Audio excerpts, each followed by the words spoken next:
بندگی نشون مؤمنینه، مسیر خوب زندگی مسیر اربعینه، مسیر خوب زندگی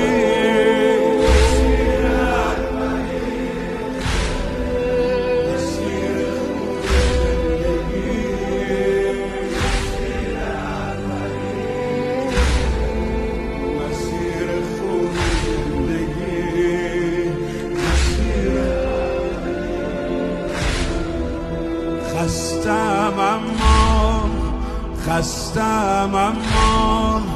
خسته تر از خستگی